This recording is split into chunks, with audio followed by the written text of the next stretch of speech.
Оспан Әлбаев атындағы мектеп ұжымы. Сіздерді тәуелсіздіктің 30 жылдық мерекелік тойымен құттықтаймын. 30 жылдық қарсаңында ұйымдастырып отырған мектепшілік семинарларыңызға сәттілік тілеймін. Мұғалім жаңадан жаңаны табатын тұлға деп Жүсіпбек Аймауытов айтқандай, өзара тәжірибе бөлісу арқылы әдіс тәсілдеріңіздің әр қайсысы білім сапасын арттыруға қолданылса, бұл өте құба-құп деп қолдаймын.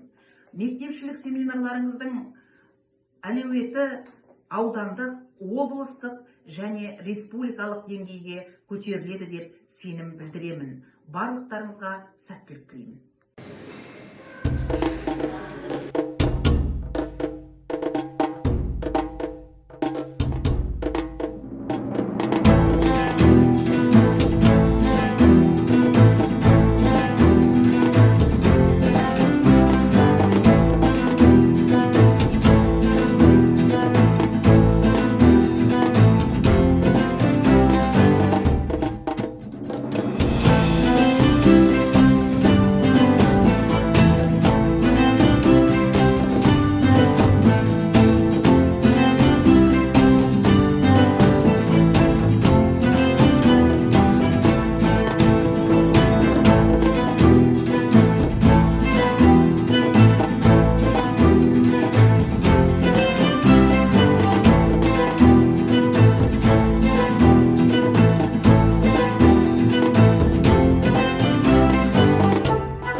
Почему искала студию?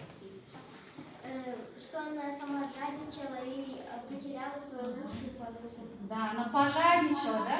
И не поделилась своим плащом. Она не подумала о ком? Не подумала о своей подруге, да? Скажите, ребята. Свой плащ. Таня. Хорошо. Я подожгла свой плащ. Тоже прям свой плащ сняла бы и дала, да, Таня? Вот, видите, даже сняла бы свой плащ, хоть и сама промокла, да? Или можно было что сделать? Накрыться вместе. А чему учит нас этот рассказ? Чему учит нас? Не будь жадным. Не быть жадными. Думать о других. Думать о других. Не быть жадными и самовлюбленными. Правильно, нам нельзя быть жадными. Нужно Откладывать свое золотое яйцо птицы самой. Яйцо – это солнце, дающее жизнь и надежду народу Казахстана. Вверху потерека находится слепок руки президента. Если положишь руку и загадаешь желание, то она должна сбыться.